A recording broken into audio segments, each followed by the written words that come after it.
All right, so welcome to this Q&A. Again, I want to welcome to this Q&A. Question comes up.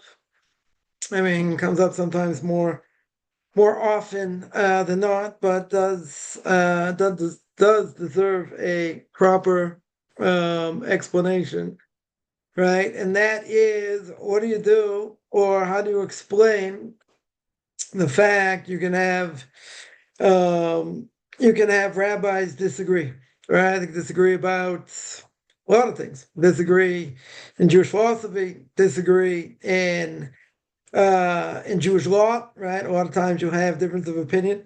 When it comes to, let's say, the laws of Shabbos, laws of kashrus, laws of, you know, just about, just about anything. So basically, when it comes to things, let's say that are practical, right? Let's make very clear. Shabbos, kashrus, prayer. There is going to be a priority in a way to know, practically speaking, how we hold and what we do. Ashkenazic tradition, Sephardic tradition. So everything starts from the Gemara. The Gemara is a mixture, or Talmud really, it's a mixture of the Mishnah and the Gemara. Gemara is a commentary on the Mishnah. Mishnah really commentary on the Torah, and even in the Mishnah, you can have rabbis disagree on many things.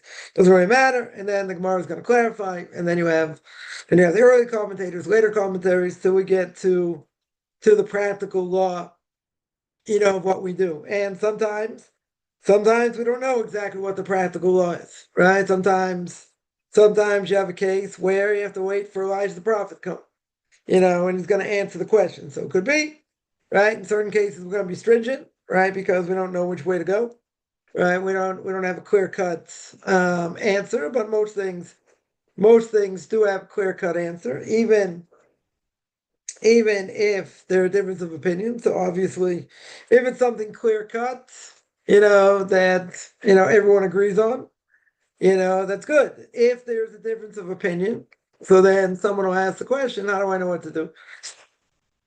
How do I know what to do if there's a difference of opinion, practically speaking, in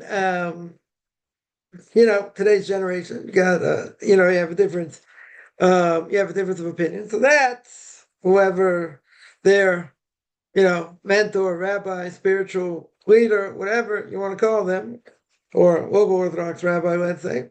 So they'll tell you, which way to go, or the way they hold because the way their rabbis hold, or whatever. But again, if it's something clear cut, really the question doesn't need to be asked, right? And sometimes in customs, let's say the period we're in now, a lot of the mourning customs have to do with how we'd mourn for someone we're obligated to mourn for, mother, father, sister, brother, God forbid, a child or a spouse. So there are specific mourning customs, i.e., that person wouldn't listen to music, right, during that time. They wouldn't get a haircut, right, until someone says, they look like a bear or something like that. But there are basic things that everyone's going to keep, and then certain things may depend. There's a major difference of opinion of a number of customs that are done when it comes to mourning, and I'll tell you why I bring this up in a second. But basically, you could probably find a rabbinic opinion that will hold the way, they'll hold one way or the other. I'm not saying, customs, we don't make fun of customs. Customs are considered like Jewish law. They have the power, certainly of Jewish law. But, when it comes to mourning customs in general, a lot of different opinions. So something comes up, actually, something comes up, now you got the 9 days. So 9 days, obviously, you're not allowed to listen to music. You're not allowed, obviously, you can't have haircuts, can't eat meat or drink wine except on Shabbos, or let's say someone's making a siyum, they're finishing a tractate of Talmud. Now they didn't speed it up so they could eat meat during the 9 days, but it comes out. It comes out during the 9 days. So you do make, a festive meal. It is a big thing, right? It is certainly a big thing. So now the question is, you're going to get dressed up for it per se. Are you allowed to wear Shabbos clothes? Right? Are you allowed to wear Shabbos clothes outside of Shabbos? So if the person making the siyum, let's say, is the one who finished the tractate, he can wear Shabbos clothes. All right. What about a spouse? Spouse could probably wear Shabbos clothes. Probably his kids could wear Shabbos clothes. Yeah. But you're only allowed to invite, I don't want to publicize the whole thing like you normally would, because this is a time of mourning. So you'd invite, the closest people to you, to this event. Very good. And you could eat meat. Now you can certainly eat meat. Now, where's the question come up here? Also by circumcision, by bris milah, right? So the parents of the child is going to get circumcised. They can dress in Shabbos clothes. The moil, right? The one who's doing circumcision, he can be in Shabbos clothes. The sandak, the one who holds the baby at the time of circumcision, right? Festival for him. It can also be, in Shabbos clothes.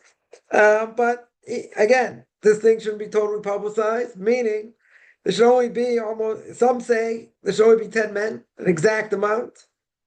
Others say you can have close family and that's it.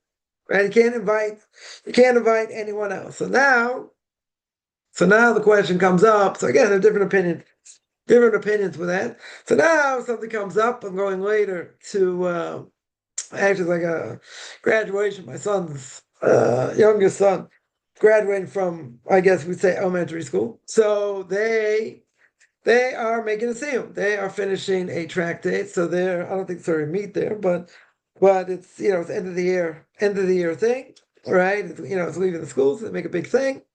So they make a big thing. I mean, obviously they're only inviting the parents, not inviting siblings or anyone else. But the question comes up. The parents that go.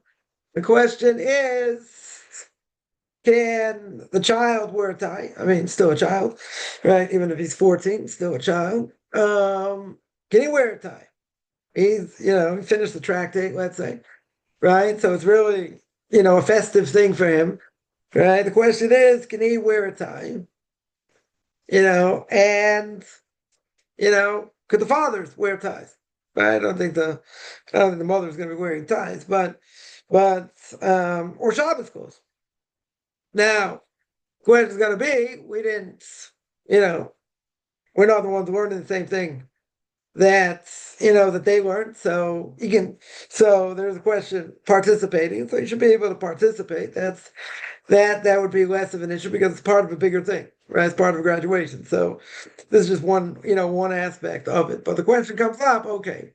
The question comes up, can the kid wear Shabbos clothes? And or the parents, and if the parents are not going to wear Shabbos clothes, can the father wear a tie? Right? That was the question. So as I mentioned, as Rabbi said, every parent can make their own decision. They don't have, they're not making a decision for anyone whether they should or not. So he asked me, can I wear a tie? Am I allowed to wear a tie? So for him, it's a big thing. It's for sure a big thing, right? So for him, he can wear a tie. Right? That shouldn't be an issue.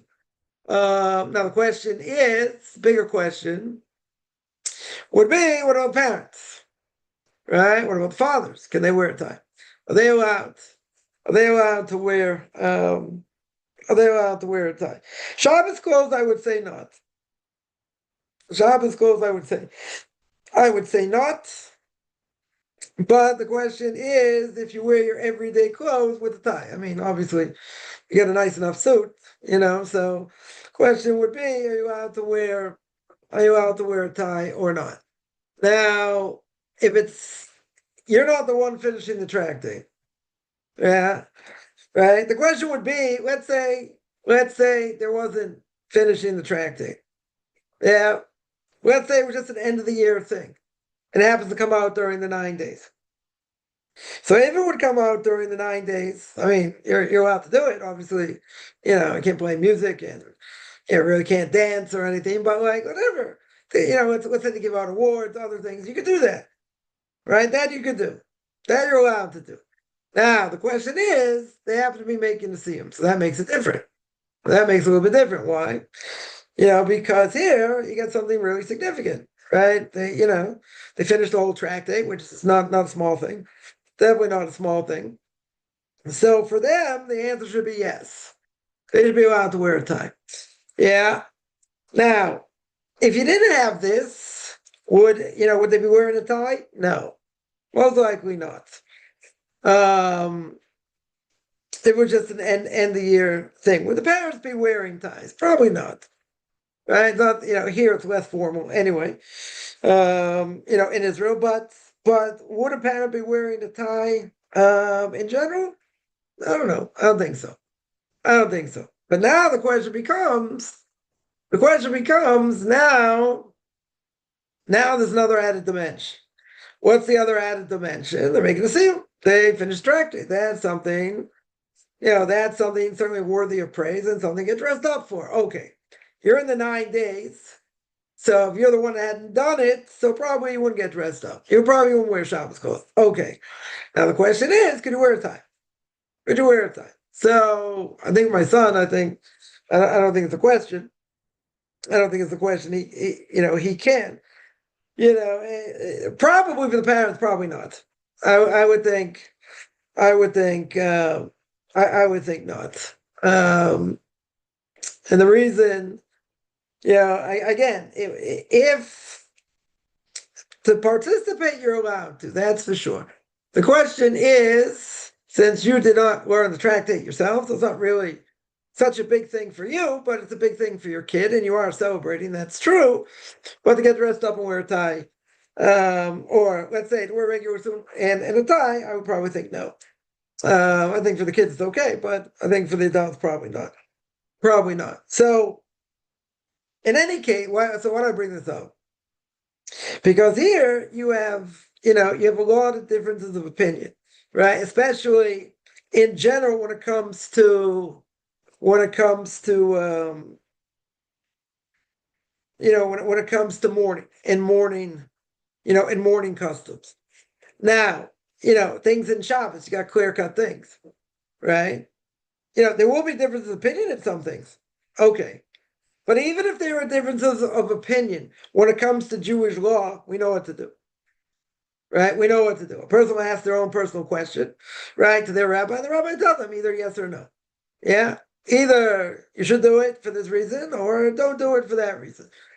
Right? If it's something clear-cut, you don't have to ask the question. Right? That's not an issue. Unless, let's say it's a difference of opinion between Ashkenazic tradition and Sephardic tradition. But make no mistake. We have clear-cut guidelines. Yeah. Even if there are differences of opinion. Why are there differences of opinion? Let's ask that question. Why are there differences of opinion? Yeah, so you tell me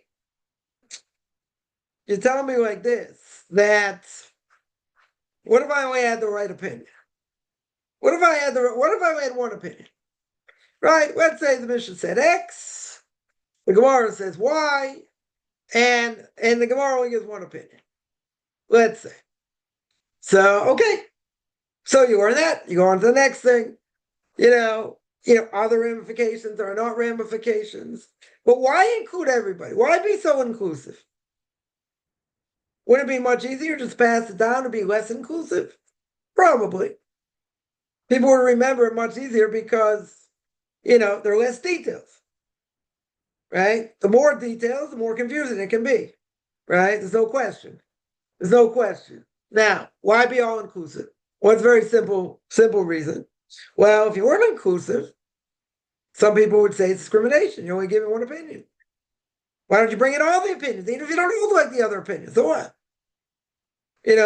Why not bring down all the opinions? What? They're nothing. Their opinions aren't, worth anything, even if we don't practically hold according to them. So we'll bring in all these opinions. Yeah. But you got to remember one thing.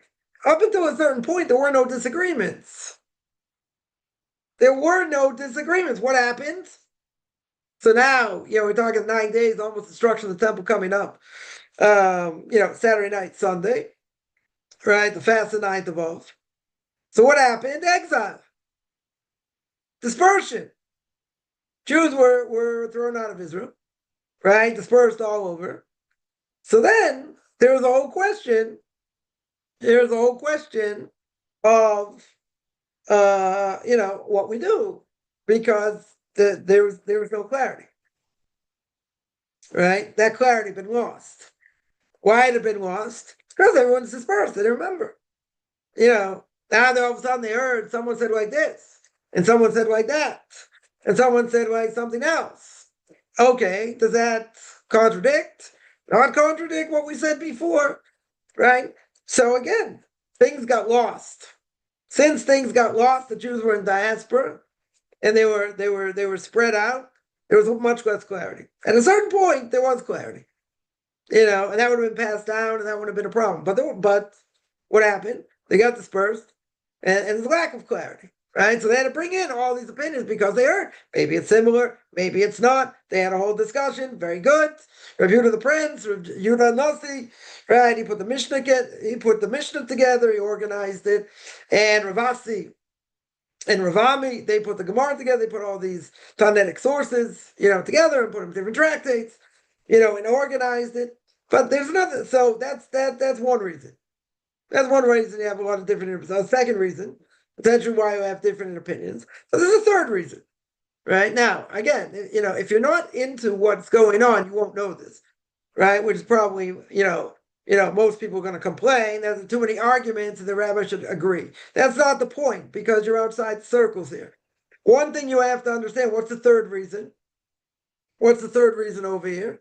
So the third reason is what do I have? I have differences of opinion. Okay.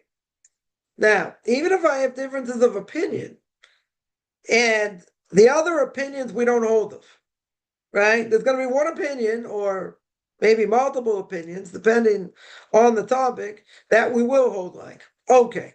Now, if that's the case, and I have differing opinions, that means I have to take into consideration the other opinions. You say, but isn't it true?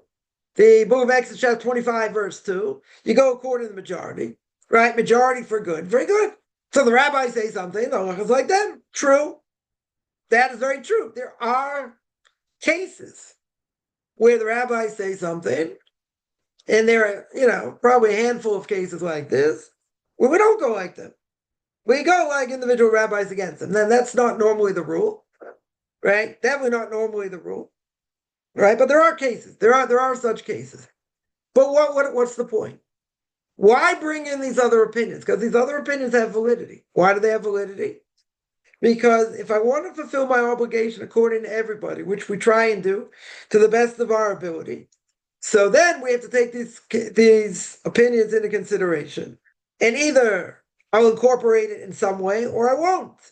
But back to the original reason, if I only had one opinion, I only had the opinion, let's say, of the way we hold. Yeah, the Mishnah says one thing, the Gemara says like this, understanding the Mishnah, and that's it. And that's how we hold. Very good.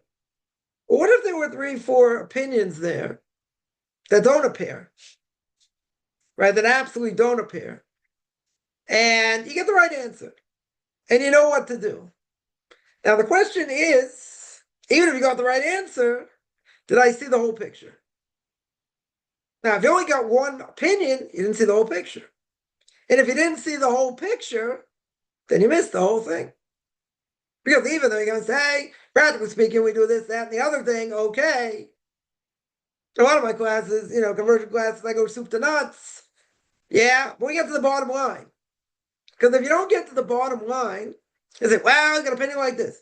Well, you got an opinion like that. I remember when I was first learning how to learn, and we were learning about lost objects. Someone said, what do you do when you see a lost object? So I said, well, you got an opinion like this, you got an opinion like that. You got a third opinion like this, and it depends on this circumstance and that circumstance. We didn't learn the practical law, as far as I remember, right? We didn't go that in depth. We're just trying to understand what it says and what, maybe some of the commentaries agree or, disagree. But I said, if I see a lost object, you know what I'm going to do? I'm going to kick it. Because you don't know what to do. You don't know practically what to do. But if I don't include the other opinions, practically speaking, anyone who's learned will know this, practically speaking, you're missing the whole picture. If I don't include these other opinions, then I'm missing the whole picture because you got to take other things into consideration. But even if you have to take other things in consideration, there can be ramifications of the law that come out according to other opinions that we don't necessarily hold like. Right? There are multiple ramifications that can be. Right? So again, so that's talking about something practical. Right? We have a hierarchy and we know what to do. Right? For most things. There are things we're not going to know. Right? We have to wait for Elijah the prophet to come back and he's going to answer. Very good. So that's certain things you can't do, or we're going to be, extremely stringent because we don't know what to do. Right? So there are cases like that. Kumar brings up a number of cases like that we don't have clarity. We didn't get clarity. Right? Over the generations, we didn't get clarity. Right? So therefore, we'll probably be super stringent and we won't do X, Y, or Z. Okay. Now, that's how it works in a nutshell if we're talking about something that is practical. Now, what about something where it has no practical ramifications? Zero practical ramifications. Yeah, I'll give an example. I asked my Rabbi this question once, and Parshas Noach speaks about, among other things, I think at the end of Bereshit it mentions, the end of the first parsha mentions that who Noach's wife was. So there it says Noach's wife's name was Naamah. Now, what does the word Naamah mean? It means Na'im, pleasant acts, kind of like, in the book of Ruth, Naomi, right? Comes from the same root of the word, right? It means pleasant, right? Pleasant or pleasant acts, let's say. Now, there's another opinion. There's a number opinion that says that Naamah was also married. I shouldn't say also married. It says that Naamah was married to the king of the demons. Yeah, the Ashmadai.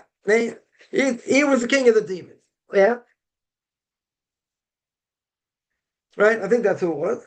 In any case, I got a very different opinion here. Now, who's right?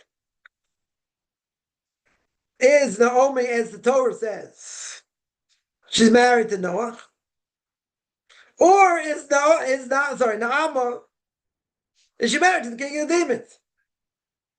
Maybe she's married to both. Maybe. That wouldn't have been a problem back then. Yeah, before the Torah was given. Well, let's say I got a very different opinion here. Very different opinion. So I remember, I was learning this. I went to my Rabbi, asked him this question. I said, who's she married to? I said, who's she considered married to? And he just smiled. I said, but who's right? And he just smiled. That was his answer. Yeah, you're going to say he didn't give you an answer? That was his answer. Meaning that she could have been married to Noah. No question, Torah says she was married to Noah. But it's not a contradiction. She could have been married as well to the king of the demons. Now, let me ask the $2 million question, because I'm going to up the ante here very quickly. Yeah, let me ask the $2 million question. The $2 million question is there any practical ramification whatsoever who she's married to? You tell me the Torah said she's married to Noah. Okay. Could she also have been, married to the king of demons? Not a contradiction per se. Well, let's say it's an outright contradiction. It's an outright contradiction. Does that take away anything? Does that have any practical ramifications? It has zero practical ramifications. None. You can have differences of opinion. You can have differences of opinion how commentary is going to learn the verses, and there could be practical ramifications if it's something practical. Now, if it's not something practical, then it really doesn't matter unless someone's trying to read into something that it's not. Someone's trying to read into something like a Christian goes, say, oh, this applies to JC, or that applies to JC, or whatever. Yeah? And let's say there's a difference of opinion who it applies to. Not that it applies to him. We're not going to say it applies to him. Whether it applies to King David, applies to Abraham, applies to this one. So let's say you have differences of opinion. Yeah? Where even if there's an opinion that it's talking about the Messiah or the future Messiah, okay. Still doesn't mean it's talking about JC, but that doesn't matter. Let's say I have a difference of opinion who it's talking about. Yeah, who the text is talking about. In the bigger scheme of things, when I go to sleep, is that going to matter? Now, for a Christian, it might matter because they want to prove their theory, right? That's all it is. It's bad theory. Yeah, they want to prove it. All these verses apply to him. Okay, but even if there's a different opinion, right? We're not even gonna entertain that possibility. But even if there's a difference of opinion, Rashi says it's talking about the future Messiah. Okay, yeah. Even Ezra says it's talking about King David. Yeah, you got the Barbanel says it's talking about Abraham, right? Let's say. So they base their opinions based on different things. Now, normally you might say, well, shouldn't you go according to the majority? Whoever the majority is, that's how we hold. That's how we hold what it's talking about. Maybe. If you have enough opinion saying it's going, according to one opinion, and the vast majority say it's going, let's say this verse talking about King David. The vast majority say it's talking about King David. Yeah. So what would I think? It's probably talking about King David. Yeah. Let's say Rashi disagrees. Okay. Let's say the Barbanel disagrees. Okay. But again, let's say the majority agree.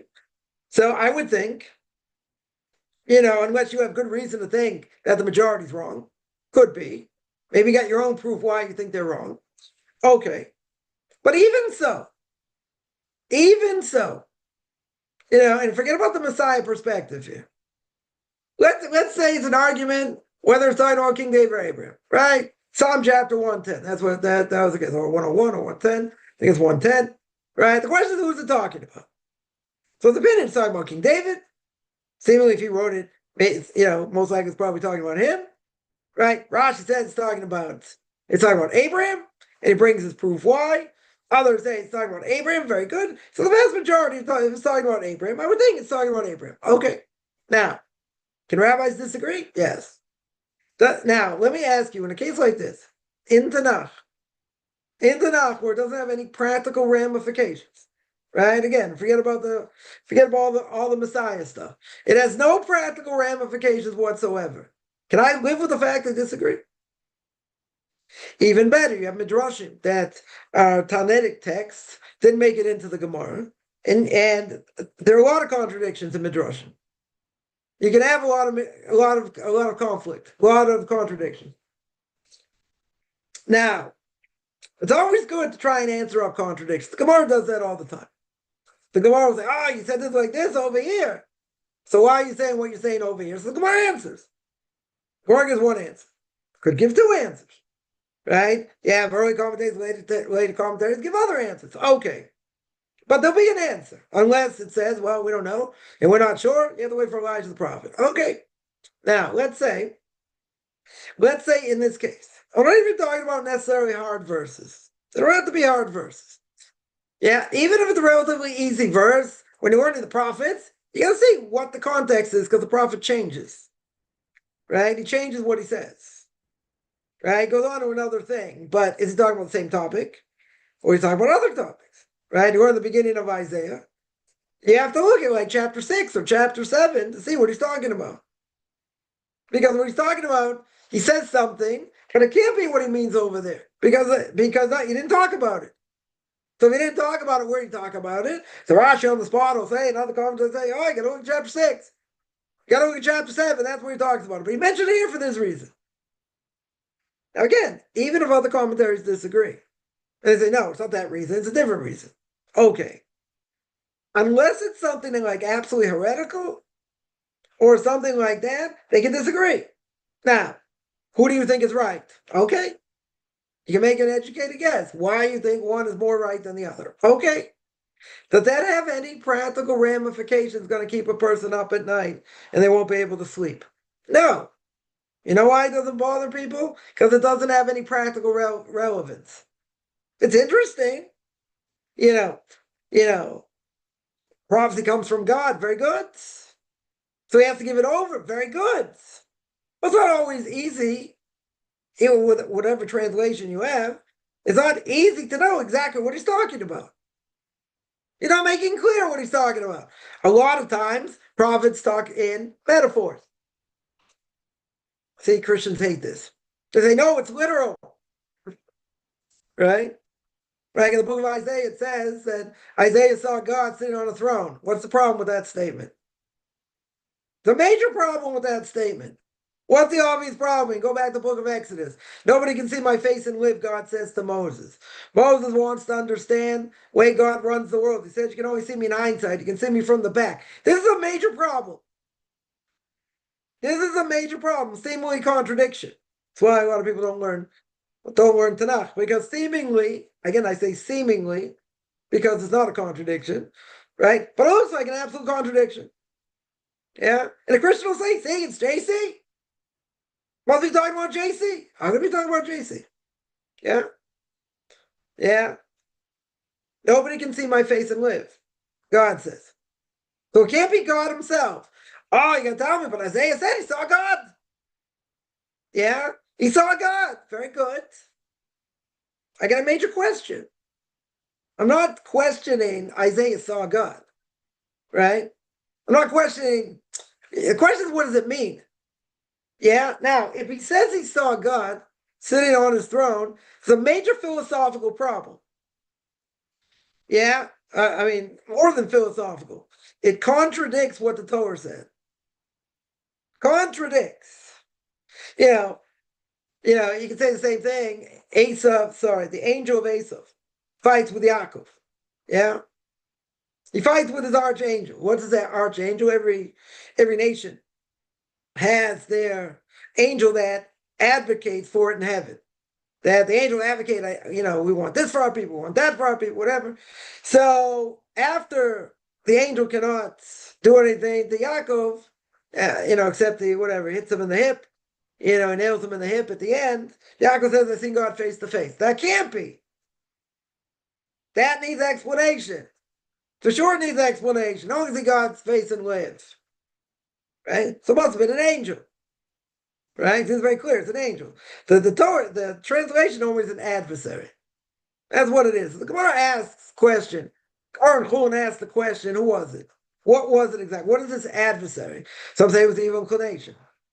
Yeah, dressed up as a person. Some say, it was his archangel. Right? There's different opinions. Right? Different opinions. Now again, even in that case, trying to explain it, there are different opinions. Who's right? Who's right? It's a good question. That's a legitimate question. I'm not saying not. Yeah, it's a legitimate question. But, unless there are practical ramifications, right? In this case, Isaiah cannot have seen God face to face. Impossible. Goes against the prophecy of Moses, one of the 13 principles of faith of Maimonides. Moses is the greatest of all prophets. Yeah, he's the greatest of all prophets. So God says in the Torah itself, in front of 3 million people, or 2 million people, you accept whatever Moses says. Whatever he says, he's my trusted servant, you accept what he says. So you can't contradict him, you can't go against him. Very good. So now, Moses over here says, he asks God, I want to understand how you run the world. And what does God say in the book of Acts? No one can see my face and live. If no one can see my face and live, now I'll show you where the crummy logic goes. If you can't see my face and live, how did Isaiah see God? So for the Christians, very easy. Yeah, they're gonna say it's very easy. It's not JC. JC is God. That's what we saw. But how can you see him? How can you see him? He manifests as God. You can't see God. Right? The whole problem here. The whole problem here. Yeah, but that's what they're going to say. Now, what do the commentaries say? Commentaries ask this question. Ask the obvious question. No one can see my face and live. Okay. So who's it talking about? Can't be God. Can't be God's essence. Right? Chosavavos brings this down at the beginning. And Shar Yichud, right? The gate of God's uniqueness in the world, which nobody learns. Because it's all about proof for existence of gods and why there's only one God. But he makes very clear, he's not the only one. Everyone makes the same thing clear. Nobody can understand and see God's essence.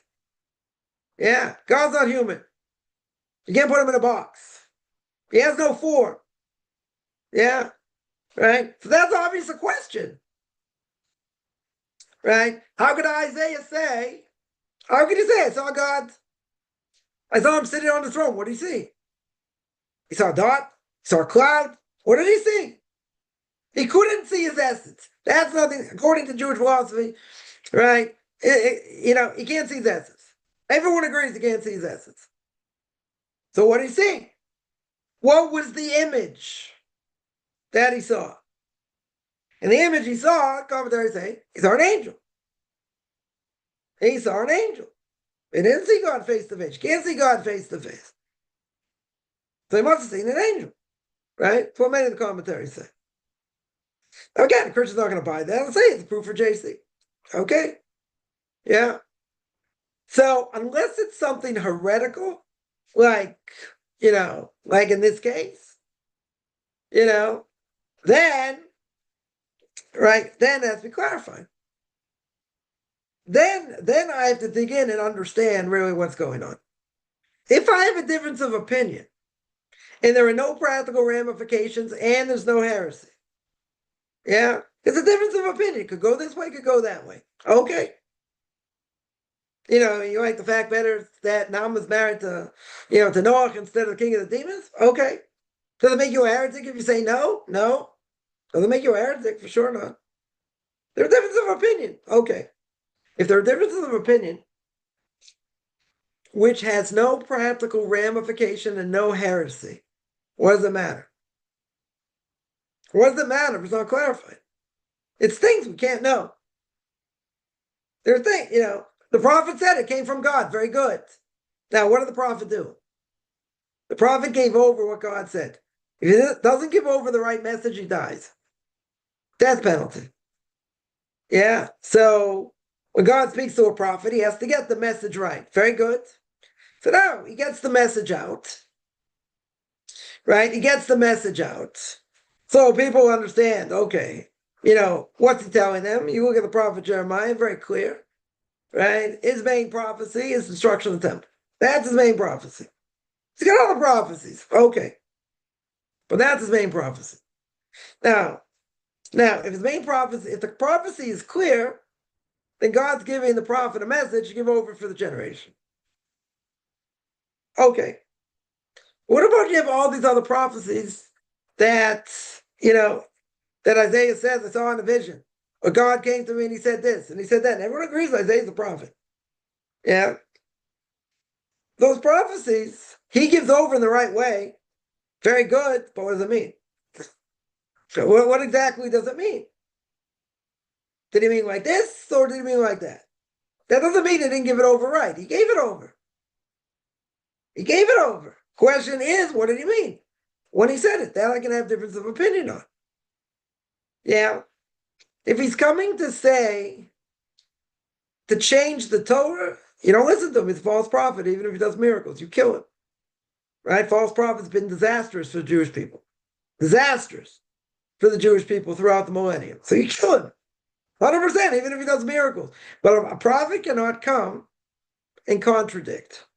He cannot come and say, the Torah is now nullified. Right? According to us. Can never do that.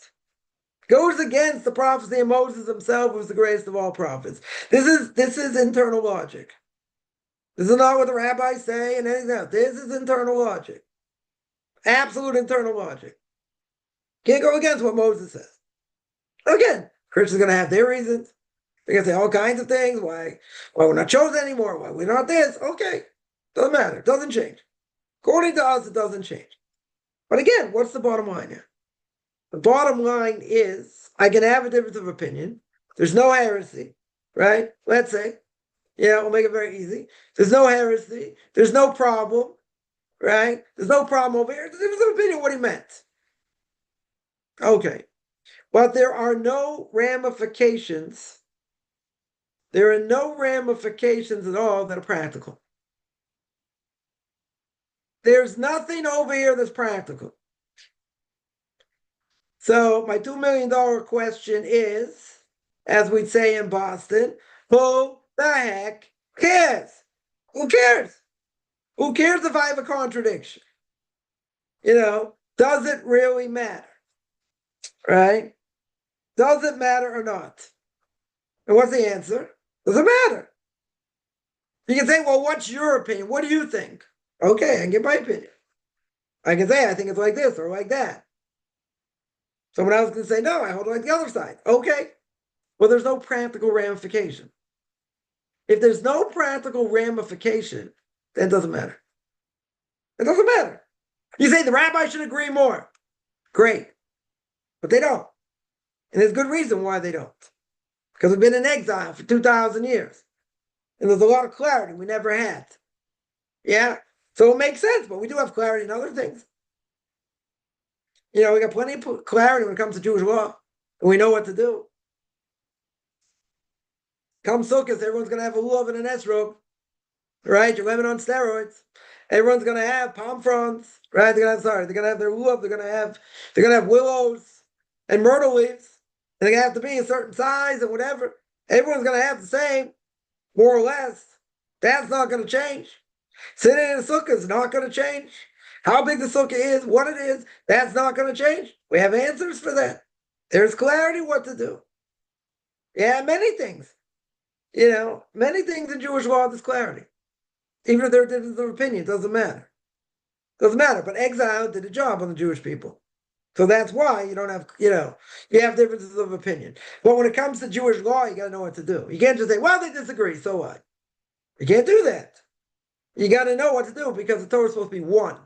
You're not supposed to have multiple Torahs. This one's doing like he wants. This one's doing like they want. Okay, you can have different customs, according to Hasidim, according to Sephardic people, Ashkenazim. But on 99%, they're going to agree. There are certain things they disagree on. Okay. Again, that doesn't really matter, right? Because when it comes to practical law, most things they agree on. So that's not an issue. And where they diverge, it's not gonna make, it's not gonna really make any difference, doesn't make anyone a heretic. Yeah. But something that's more esoteric, especially like the end of days, and especially like prophecy. I can have differences of opinion that are not resolved. And they won't be resolved until the Messiah comes. And there's no clarity. Because there's contradiction all over the place. Right? To try and figure out how the Messiah is going to come, when he's going to come. The prophets are very unclear. Meaning, they contradict each other. So who's right? Don't know. We don't know who's right. Some may say what Isaiah says in a certain place, he's right. Some will say what Daniel says in a certain place, he's right. The way it's going to be. Okay. But if they contradict each other, who's right? How do we know? How do we know? Practically speaking, we don't know. Probably one person generation knows. But, we can speculate. And we can say, no, it should be like this. Oh, it should be like that. We can speculate. It doesn't mean we're right. Right? Maybe the other side's right. Yeah, but there are a lot of different opinions. But even if there are a lot of different opinions, that's okay. Because there's no practical relevance. Right? And there's no heresy. Right? Except for the Christians. But there's no heresy. So if there's no heresy, there are no practical ramifications, it doesn't matter. Right? Essentially, it doesn't matter. What are you going to say? You're going to say, well, according to this, what do you think? I can give my opinion. I can say, maybe I think it's like this, or maybe I go with Rashi against the Barbanel, or maybe, they say, why don't you go like the other side? Because I think this makes more sense. Let's say, this makes more sense. I think the other thing is, a little more far-fetched, or whatever. Whatever reason come up with. Does it matter? Practically speaking, it doesn't matter. And guess what? You could be wrong, right? 100%. We could be wrong. We are fallible. Nobody knows everything. We can be fallible. The future, we're not going to know. How the Messiah is going to come, we don't know. Right? And what the prophet says, yeah, there could be different opinions on what he said and what he meant. Yeah, it doesn't make someone a heretic for disagreeing. We're going one opinion against the other. That doesn't do that. But it's not something practical. Right? So the claim is they should agree more. Why don't they? Don't tell me why they should agree. Tell me why they don't agree. And why, at a certain point they started disagreeing. That's the question. Why they all of a sudden started disagreeing? Yeah. Because a lot of things weren't clear. Because they went into exile or going into exile. So a lot of things got lost. And they weren't sure. Did someone say it like this? Did they say it like that? They weren't sure. Yeah. But when it comes to practical law, we have no doubts. We have no doubts what to do. The differences of opinion in many things. Okay, doesn't matter. Practically speaking, we know what to do one way or the other. When it comes to these other things, very interesting. Right? It's extremely interesting. Okay. But it's not practical. Yeah. So someone can have an opinion on this. Someone else can have a different opinion. Third person can have a fourth opinion. Okay. Who's right? Don't know. You say, but don't you have a side? Don't you have an inkling who's right? Yeah, let's say I do. Okay, so let's say I go according to this side. Could I be right? Could be.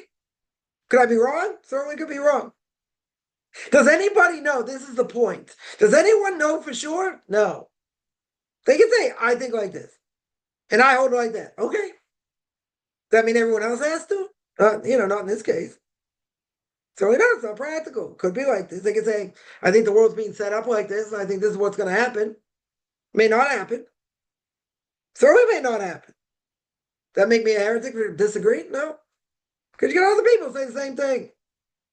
Not just your own opinion. There are no, King Solomon says in Ecclesiastes, Ein davar chadash tachas hashemesh. Nothing new under the sun. We're not coming up with like new ideas and new beliefs and new interpretations and this and that. It's all there. It's already there. Whatever we think is already there somewhere. Someone already said it. Maybe someone said it, in the last generation. Someone said it 500 years ago. Someone said something we're going to say. We're not coming up with anything new. It's already out there, right? It's already been put in the world.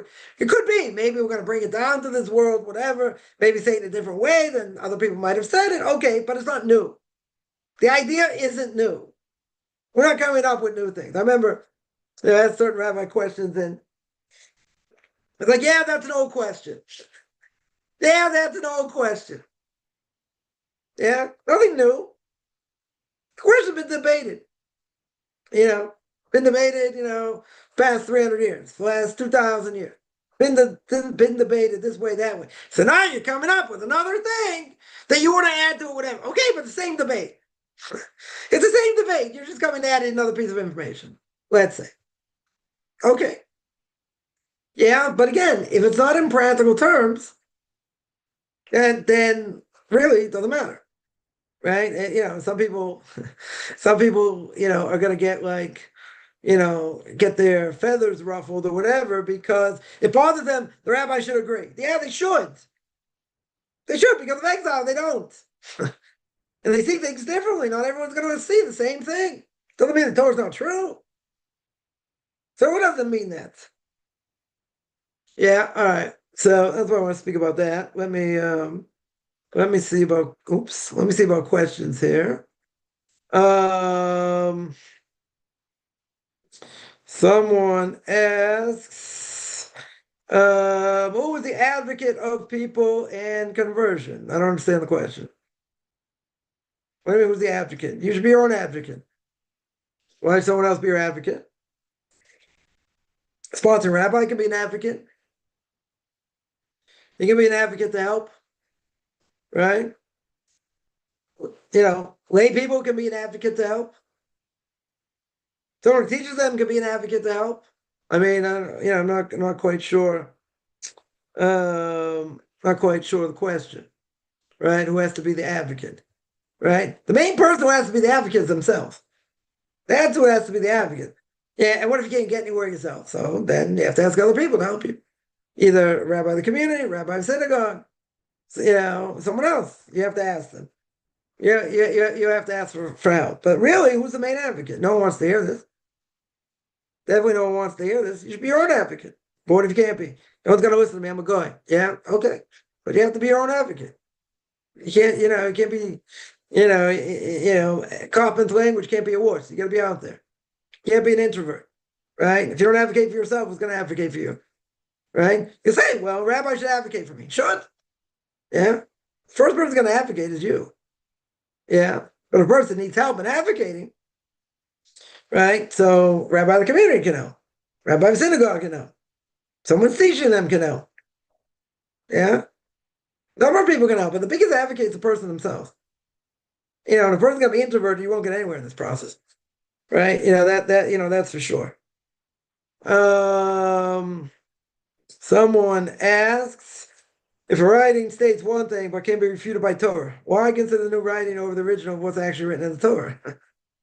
So what's the answer? Come on, you know the answer. What's the answer? Because they misrepresent what the Torah says. Yeah. They're misrepresented. They think they're refuting what the Torah says. But the reality is they're changing what it says.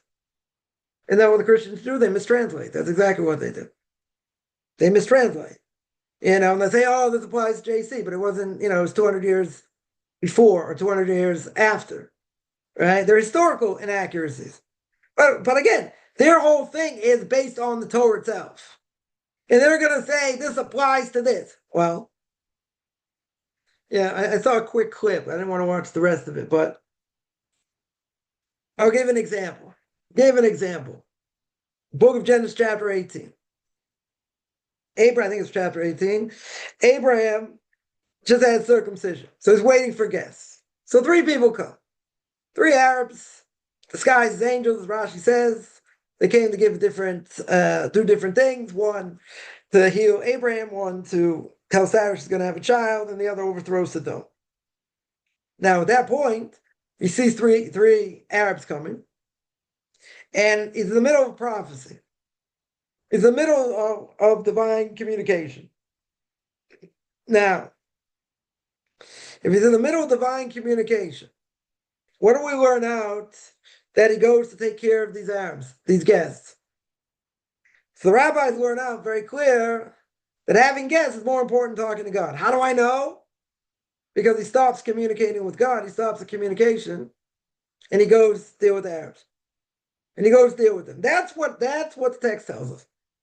Yeah. He goes to deal with them, and he tells Sarah to, start making things and whatever. Yeah. Let's get them some food. Let's cook some stuff up. Very good. That's what the text tells me. He's in the middle of a discussion with God. He leaves that discussion and he speaks to and he deals with the Arabs. Now the Arabs are angels. Very good. They're angels. Yeah. So again, that's what Rashi, others explain what's going on. Okay. Right? Now you want to reinvent the wheel. Come on, Dr. Brown. Dr. Michael Brown says, I can prove from Torah that JC is there. Why? This case. He's in communication with God, right? Very good. I'll give him that. 3 angels. 3 angels. Communication with God. What does that sound like? The Trinity. Is that what happened? He's not refuting what the Torah said. Yeah. He's giving Webster's 50,280 definition of what it says. He's putting into what he thinks it says. That's not what it says. It's clear not what it says. Right? But again, even if you have a case, so that's misinterpretation. But even if you have a case where in the prophet it contradicts the Torah, let's say.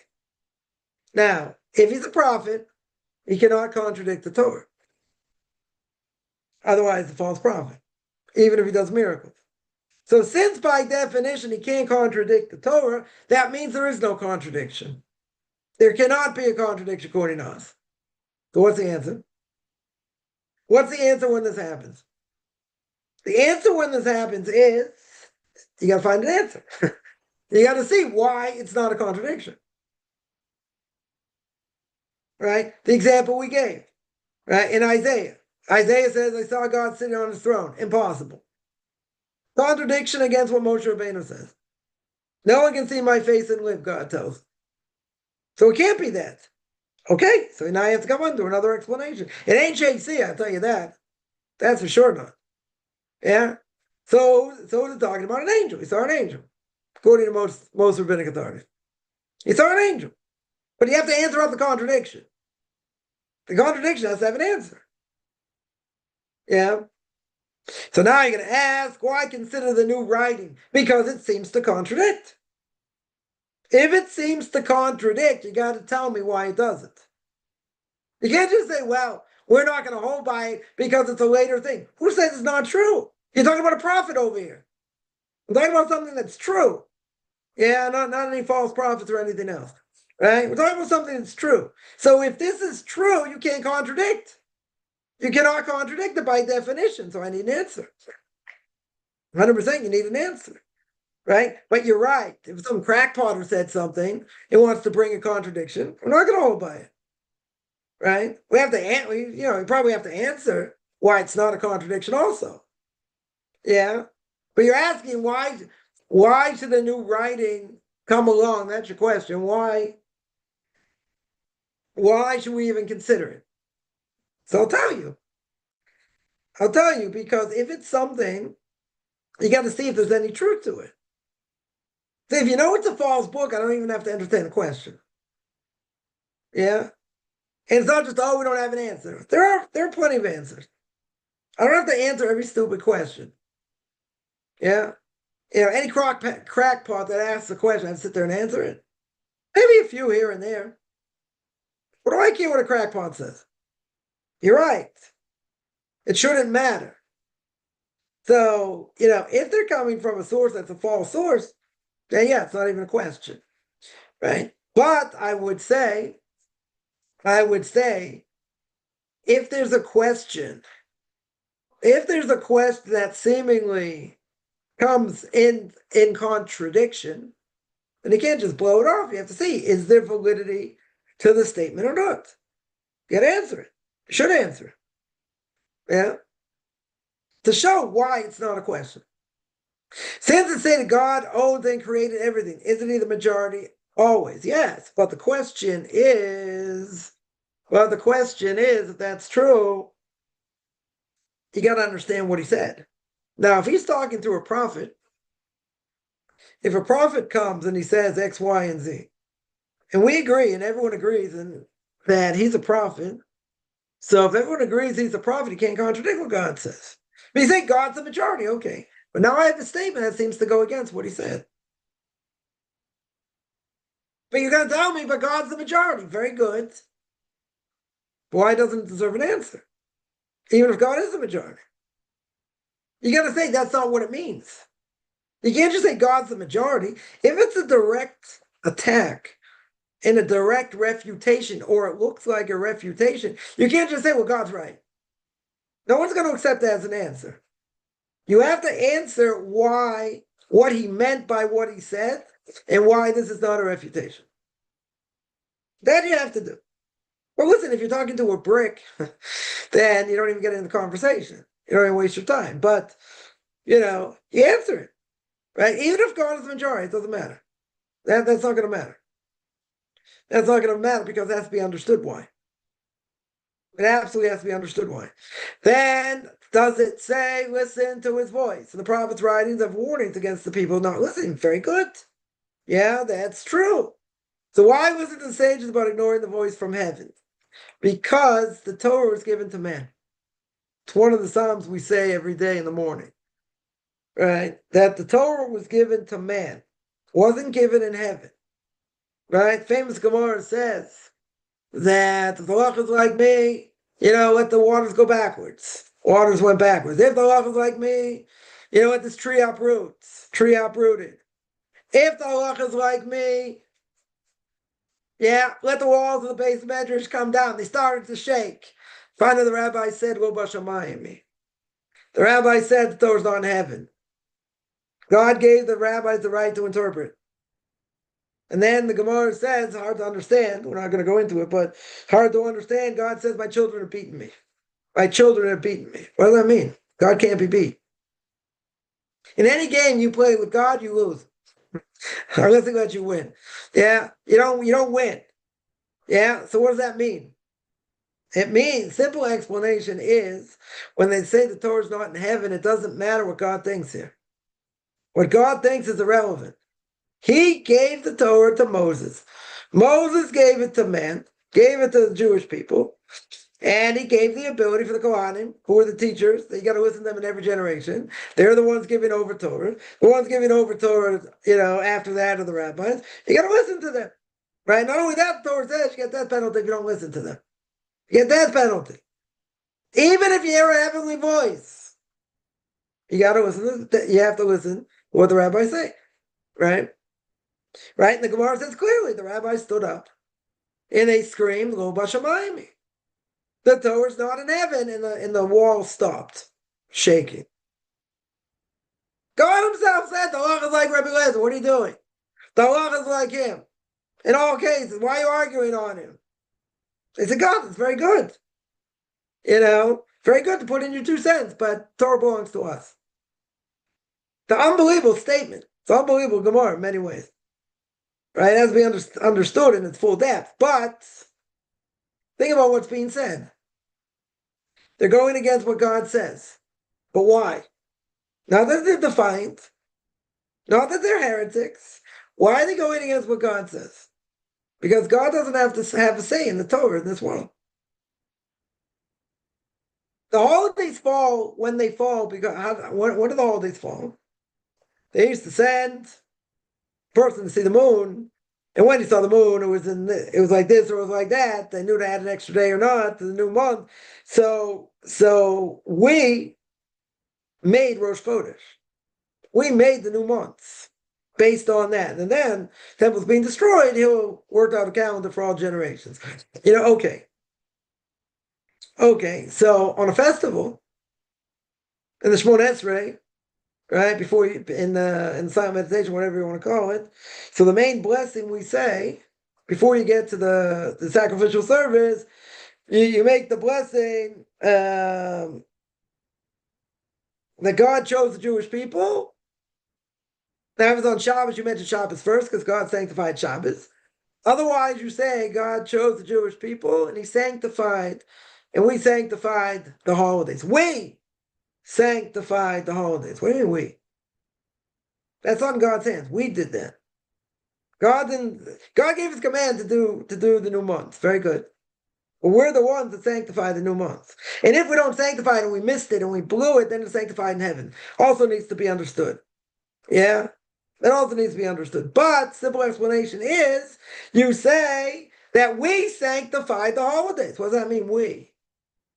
It means God didn't have a say here. And if we blew it, then you have 2 days Rosh Chodesh, let's say.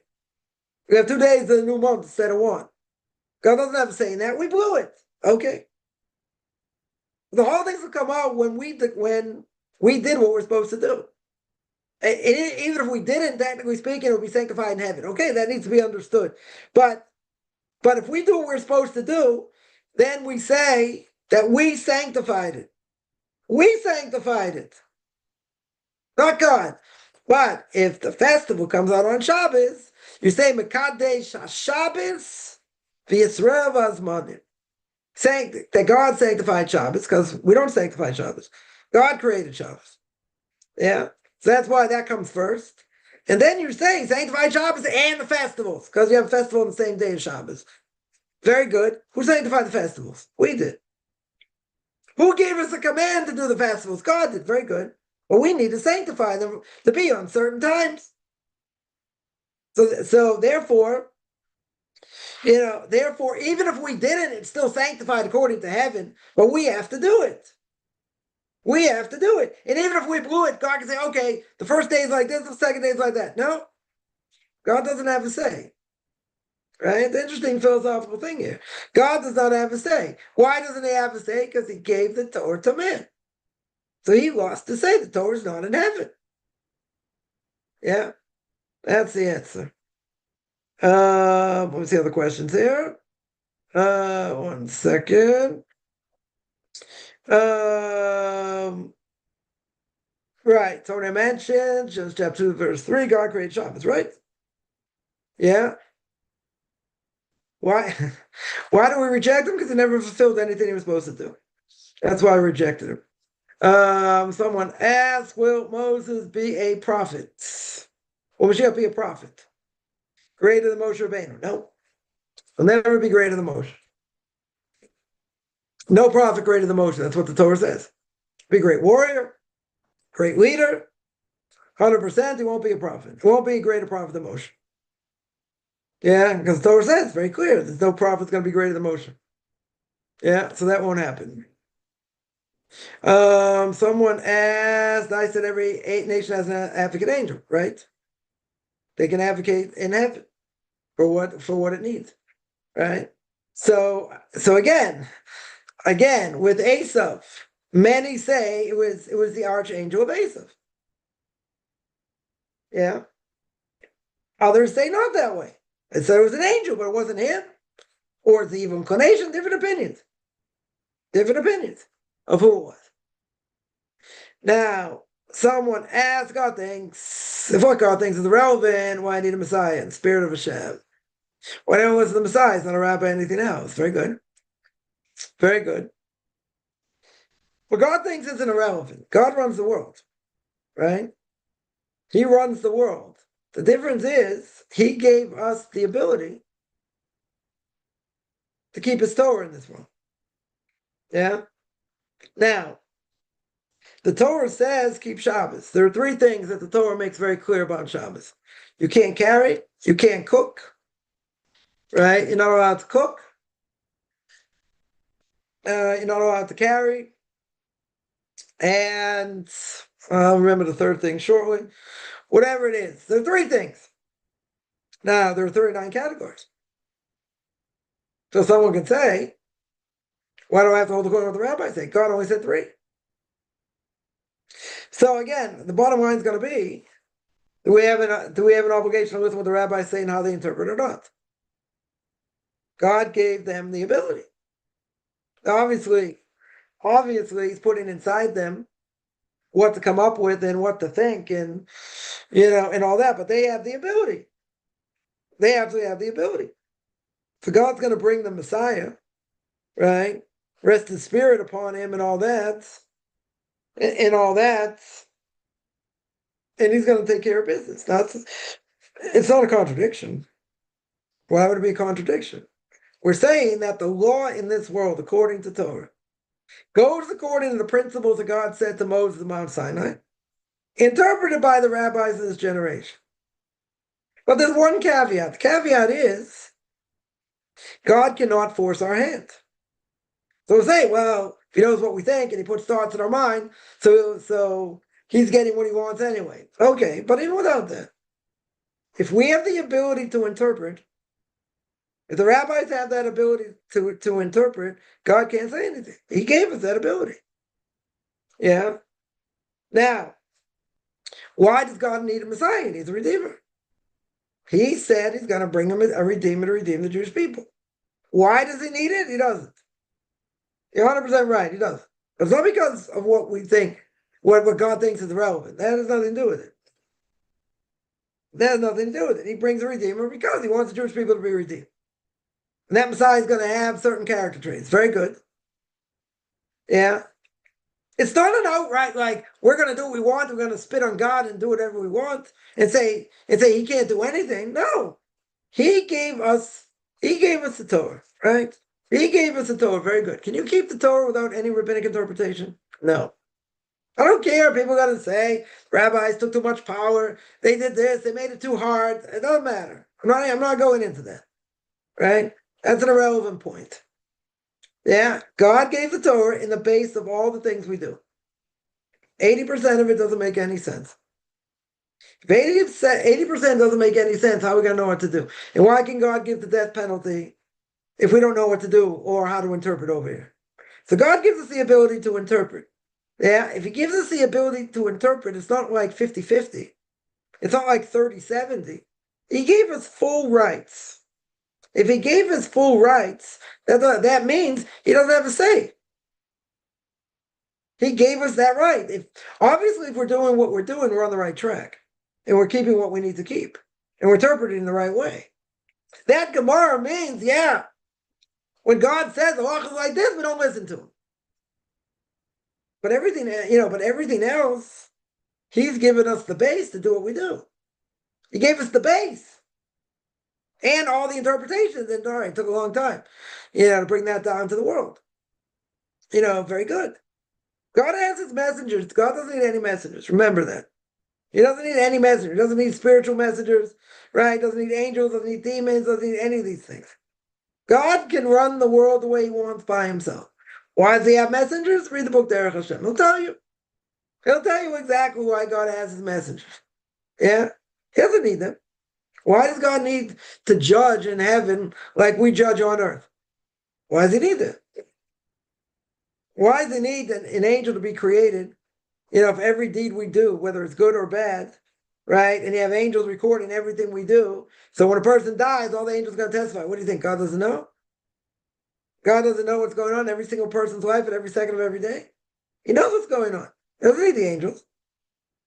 He doesn't need the angels, right? But the heavenly court is similar to court in this world. That's what it's trying to show. God can do everything himself. He doesn't need angels. Yeah? Because he can tell me, well, God's busy doing other things. So he'll use these angels to do this work. They're messengers. That's all they are. But essentially, does he need them? No. They can't go against him. For sure can't go against him. And, and they're not going to say, well, what you say you're doing is irrelevant. They advocated. They said, why'd you give Torah to man? Man's going to be corrupt. They're going to do what they want. They're going to do this. They're not going to keep the Torah right. God says it doesn't matter. I'm still going to give it to them. Yeah? And I'm going to give them the right to interpret the way they're going to interpret. Now, obviously, you didn't have the right people and the right prophets and all that. Yeah, and God knew that. Would he give him the Torah that way? No, because it would have gone against what he wants. Right? Right? So even if the Messiah is not a rabbi or whatever, it's going to be very clear who he is. It's going to be very clear he's sent by God. Yeah. So obviously God needs him in this world. Needs to, clean up the mess, so to speak. Right? But you can ask the question in general, forget about the rabbis or whatever. Why do you need a Messiah in general? It's a different question. That's a different question. Yeah? Yeah. But when I said, what God says is irrelevant, it was in that case. Right? In that case, where the rabbi said the Torah is not in heaven. Now, we're going to branch out. What does that mean? The Torah is not in heaven. Yeah? It means the rabbis have the right to interpret and that God can't say anything. That's what it means. In general. That's what it means. Especially if they're saying Torah, get understand by rabbis saying so. No. The rabbis, you got to keep in mind, they have to uphold what the Torah says. They can't just say we're not going to listen to God. They have the right to interpret what the Torah says. So they have to uphold what the Torah says. They can't do what they want. It's not a free-for-all. That's the big difference. It's not a free-for-all at all. They have to be within certain parameters. If not within certain parameters, don't listen to them. You don't leave your mind open till your brains fall on the floor. Certainly not. Right? You get the ability to interpret. If they go off the rails, you don't listen to them. But if they're doing the right thing, then you have an obligation to listen to them. Will God be held responsible for putting people through lifetime suffering? No, not at all. Why should he be held responsible? Someone said, "We famous Gemara said it would be better for man never be created." That's a different issue. Why? There was Gemara in Eruvin says 2.5 years. There's a difference of opinion between the house of Hill and the house of Shammai. Whether it's a good thing for man to be created or not. At the end, they said it was better man not be created. Why? Because they're going to do stupid things. They're not going to keep what the Torah says. They're not going to keep it the level you want them to. Because it's right. Doesn't matter. I'm still going to give it to them. Because I need to give the Torah to someone's got free will, but someone's got a spiritual soul. Can't give it to the angels, they're not physical. Yeah? So I have to give it to someone who's a hybrid of body and soul. But God is, why should God pay the price? The suffering that a person goes through is one or two reasons. The main reason is because you messed up. That's the reason. You messed up, you're getting punished. Yeah, that's the reason. Second reason is, a lot of people are not going to like, but the second reason is what? Right? Second reason is, could be that's what your soul has to go through, reincarnation. Yeah? So let's do the first reason. Yeah? If a person messed up, and God has to punish them, and God made them suffer, measure for measure, God's going to be punished for that? What are you, crazy? Why should God be punished? You deserved it. 100% measure for measure. We don't understand the measure for measure most times. But why in the world? Why in the world does God get punished? Even if you want to tell me second reason. Person, what came to this world, right, in order to get fixed up, they're put in a messed up body. Severely handicapped body. Yeah? And the person can't do anything. And God's making them suffer. Why is he making them suffer? For what they did previously, very good. But they're going to come up squeaky clean to the next world after that, after they die. God's going to be held responsible. He did it for measure for measure. Why in the world be held responsible? And all the people that got killed, 6 million people got killed in the Holocaust, yeah? Yeah, and tens of millions, potentially, that were killed during second temple period. God's not responsible for that. I mean, he is.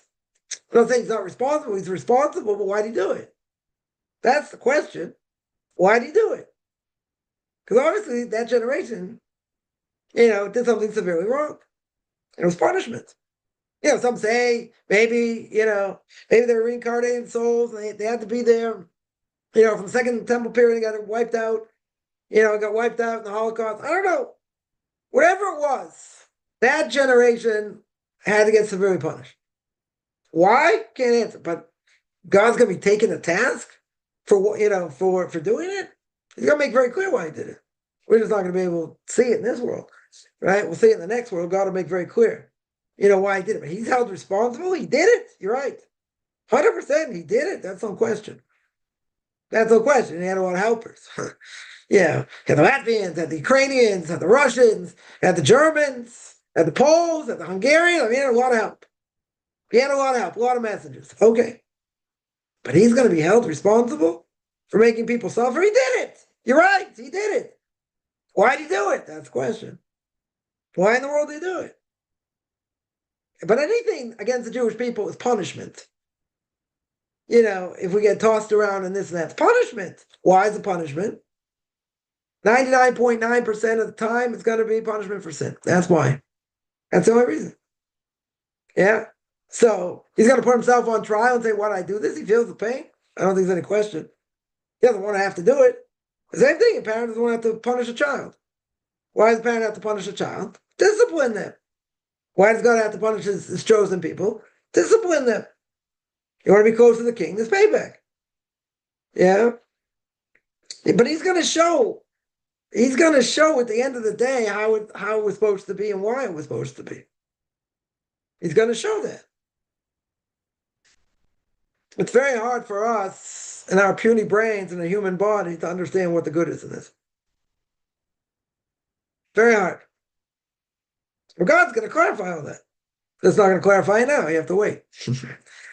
Can he change Gemara? Gemara has precedence. How can he change it? Where in the world can he change it? Where can he change it? The Gemara is what it is. The only time the Gemara ever got changed, or some things might have got changed, was when there was censorship.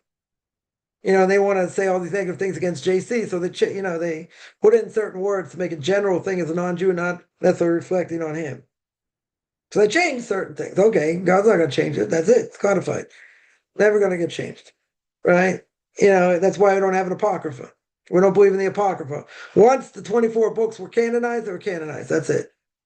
No other books made it in.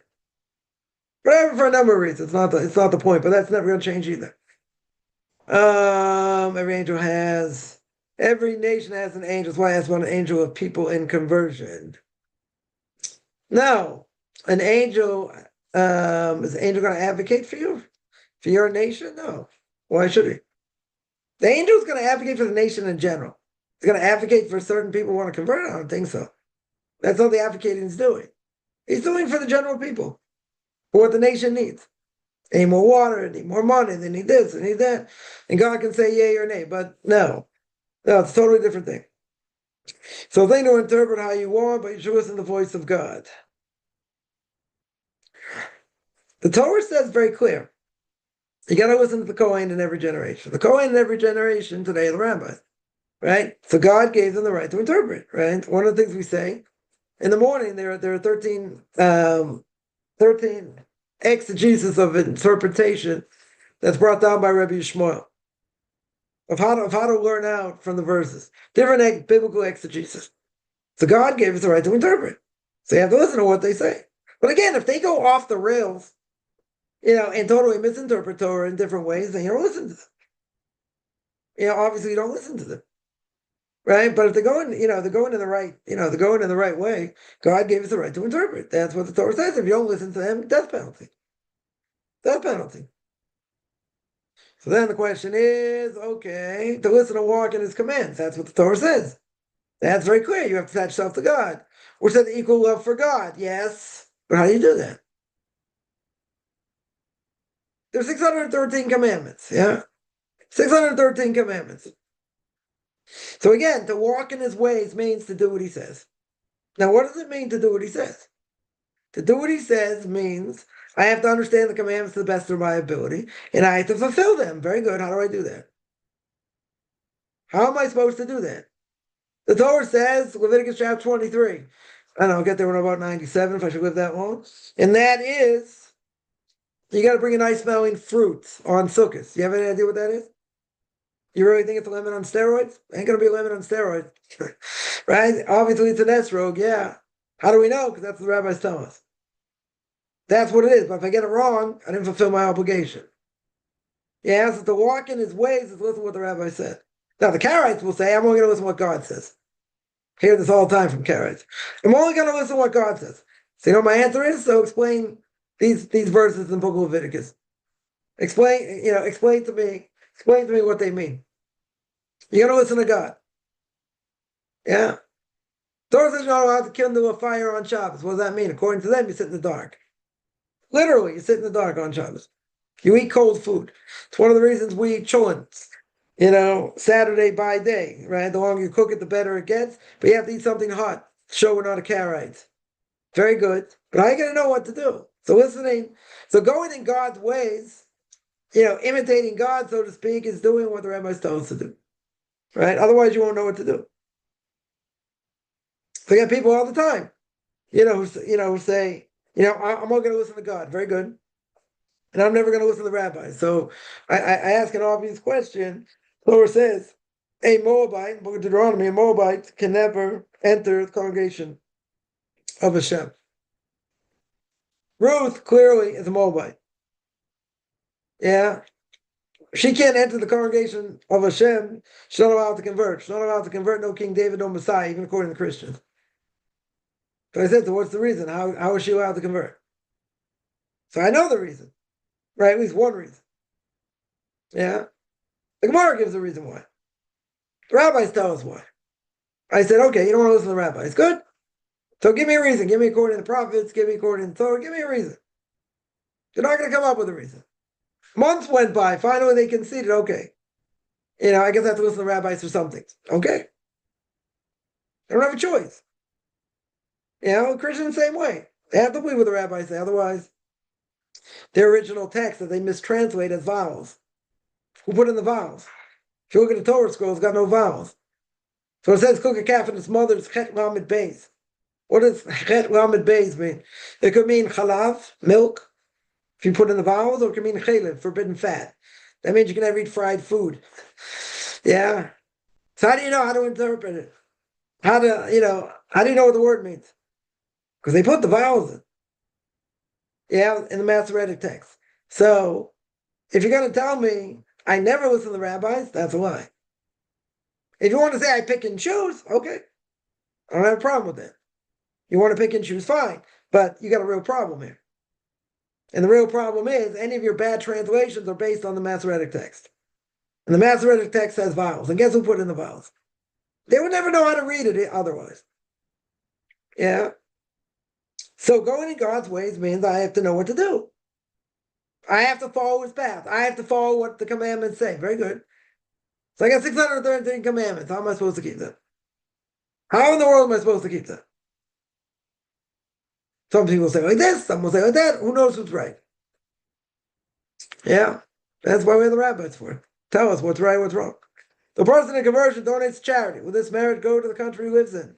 As an angel advocate, I don't know. Why should it be an angel advocate? You gave charity. Okay. What it does, I will tell you what it does, though.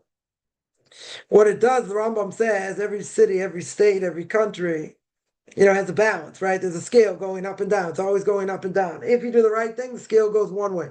You do the wrong thing, the scale goes the other way. Yeah. So let's say God says, in a certain place, he's going to, he got fed up with what's going on. He wants to annihilate this place. He wants to cause, I don't know, a hurricane, a typhoon, a tsunami, whatever. All of a sudden, some person over here gave charity, helped others. Yeah. No matter if he gave a lot of money, less money, whatever it is. He gave charity. That could tip the scale, the Rambam says. Totally tip the scale, and God doesn't annihilate that place. That has nothing to do with the archangel or not. It's irrelevant what it has to do with the archangel. What it has to do with is God's judging every single place at all times. If God gets fed up in a certain place, there's too much evil going on, so he'll do something.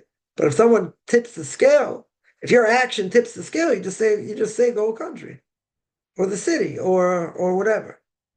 Yeah, it will create, in that sense, not necessarily an advocate. It'll create a very strong, powerful angel that will tip the scale. That's what it'll do. Not an archangel. That won't have any relevance. It'll have relevance where you create a positive, strong angel that could save your place from destruction.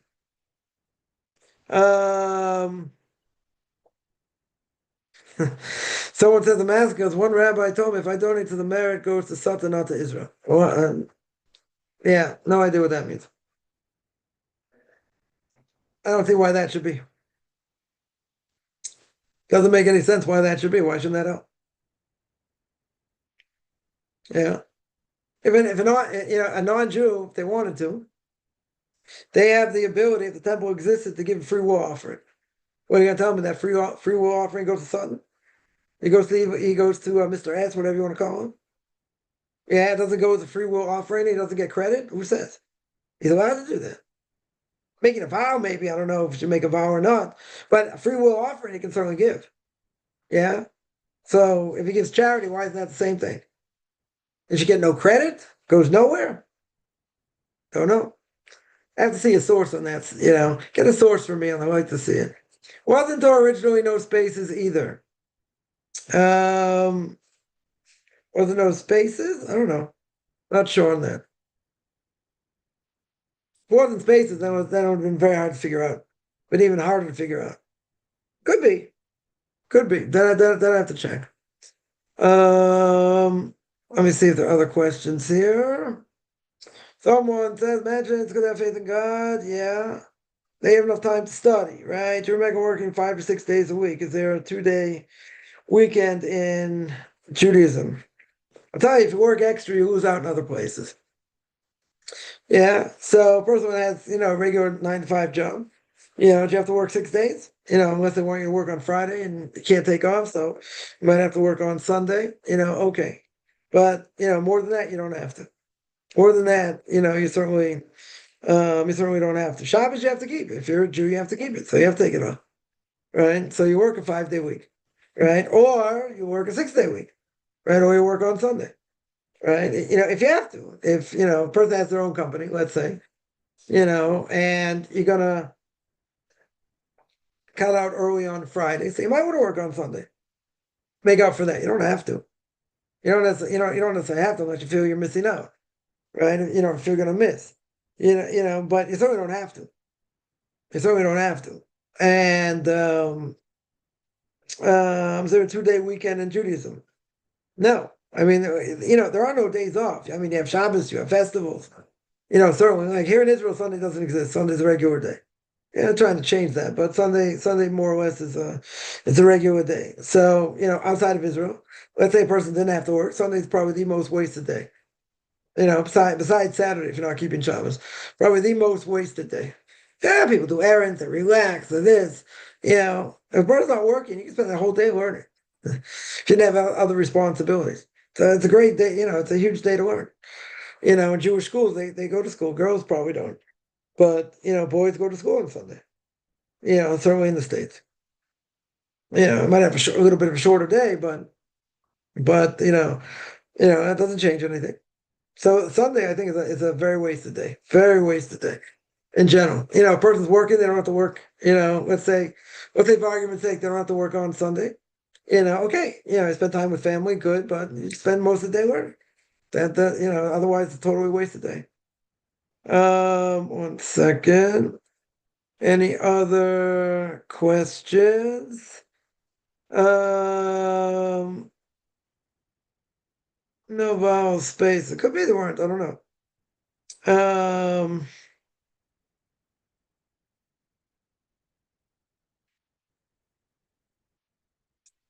I mean, I would say probably didn't have spaces. They probably had to make spaces also. Yeah, that's what makes sense to me, but I'll double check that. But for sure,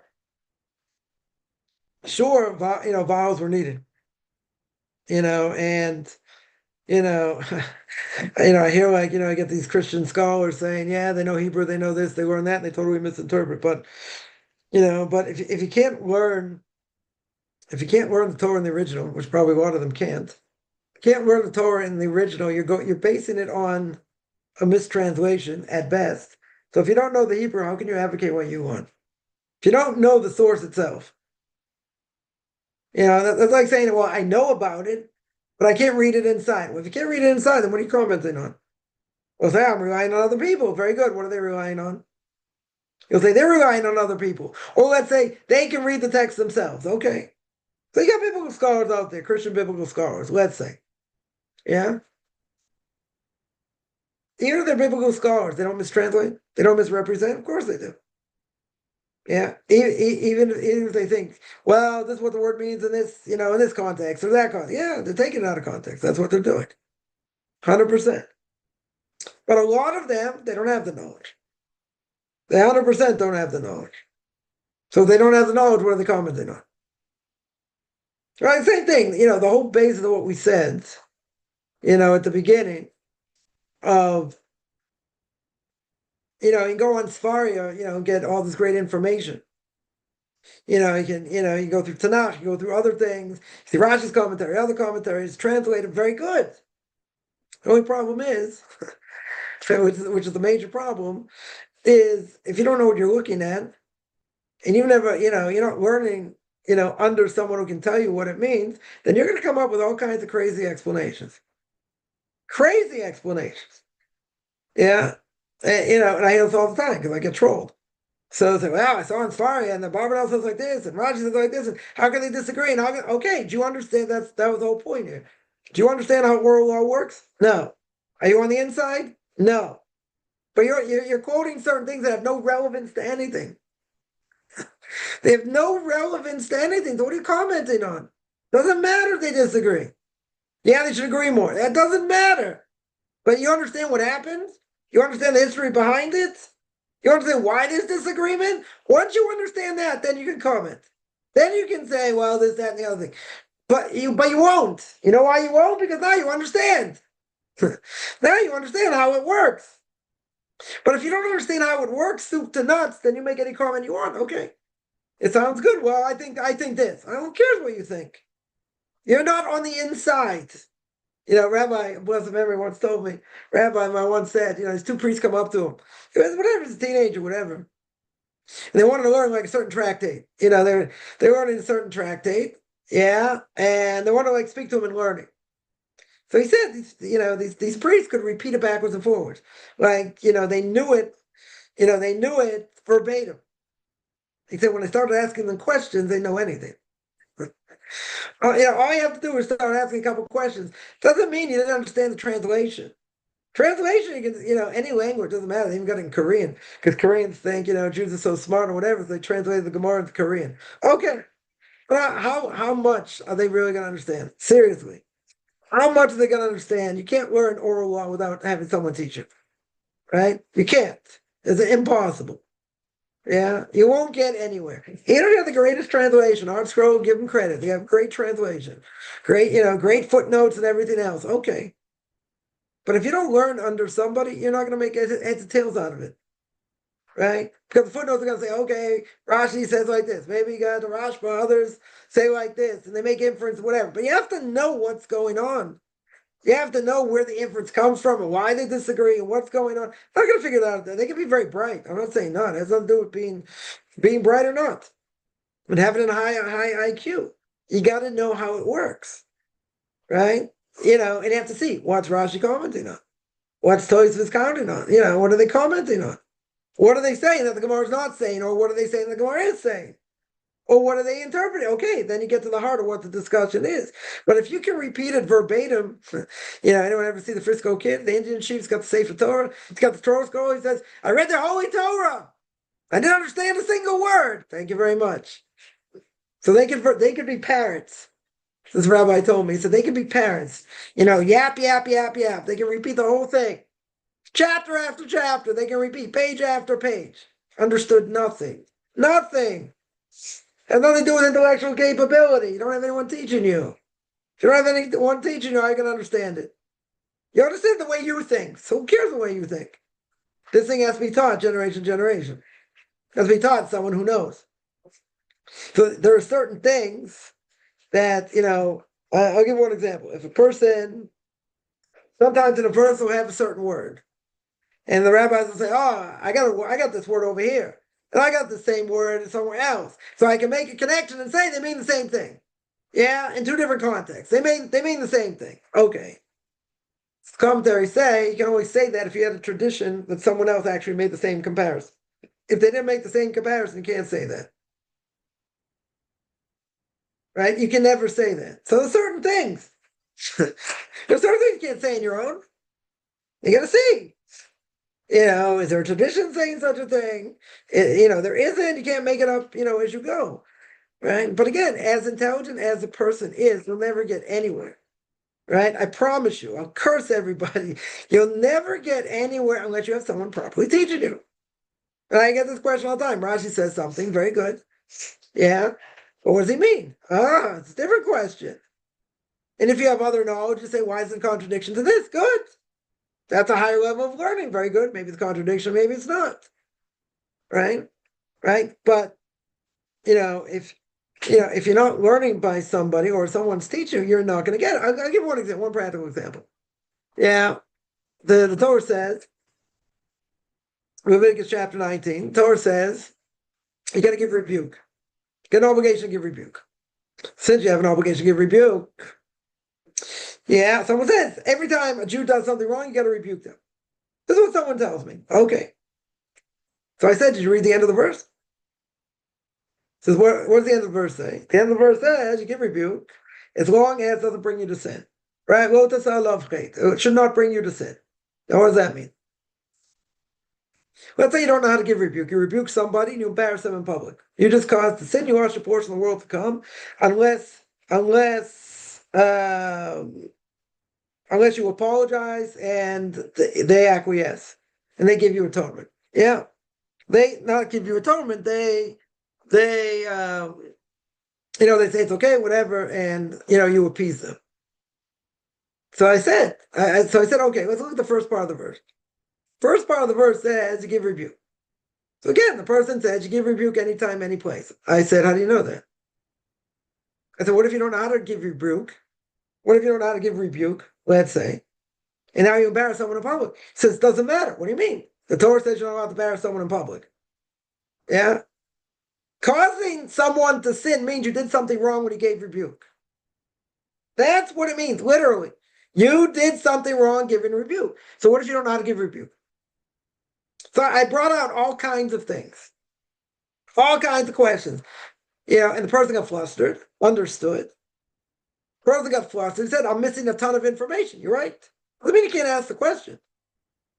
But you're missing a ton of information. You can't go by what the Torah says. You got to think. What does it mean? What does that have relevance to? Could be a lot of different cases. And what if you don't know how to give rebuke? Do we say across the board? You never give rebuke? No. Even no one's going to listen, doesn't matter. Even the Gemara has opinion of the person about to slap you upside the head. You still give rebuke, according to one opinion. But if you don't have other knowledge, you'll take it at face value. Very good. Some things we do take at face value. You have to know where, when, and how. How am I going to know that?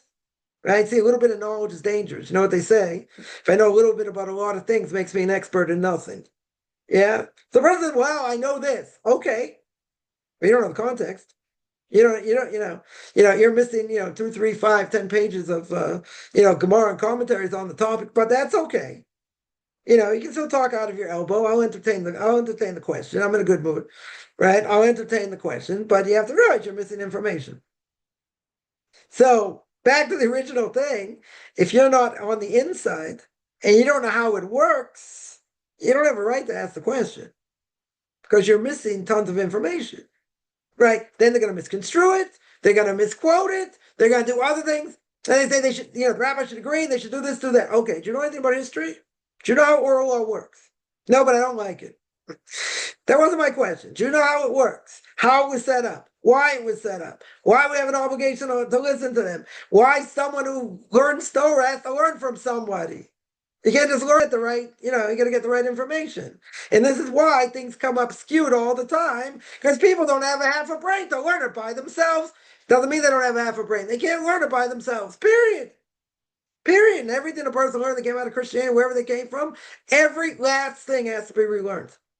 Every last thing has to be relearned. Every virtue you thought you knew, you don't know. Why don't you know it? It's a very humble beginning to. Why don't you know it? Because they taught you the wrong way. Maybe some things they got right, maybe, right? You probably count them on one hand, right? But that's why a person has to be taught exactly this, especially if it's oral law. And it just, it's mind-boggling that Messianics and Christians and others, will totally like cherry pick and misquote and whatever. Say, I don't like the rabbi say over here. I don't like this. And I don't like that. But you don't know how the whole system works and you want to fit your own Webster's 8 definition into everything. Yeah, which is always a hint.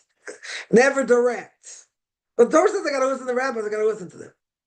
No matter what they say, I have to listen to them. Yeah, because I wouldn't understand things otherwise. But I have to see what they say. You have to see why they say it. Are there any people who disagree? What are the ramifications? This is a deep topic here. This is a huge topic here. But if you're on the outside looking in, okay, you can ask the question, right? But get these trolls, they don't know nothing from nothing. So they know nothing from nothing, making all these comments for what?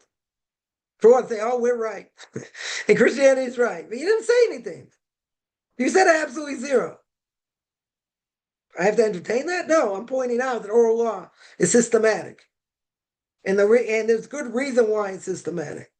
It's good reason why you have to learn under someone when you learn oral law, because otherwise it gets misconstrued. Exactly what we said. Yeah. Let me see if there are other let me see there are other questions here. 1 second. Isn't it just politics? Yeah, the power is always good. No. Why? Why should it be that?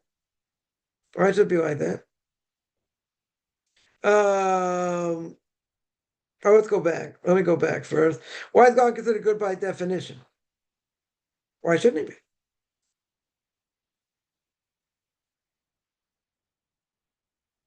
Doesn't God want what's best for everybody?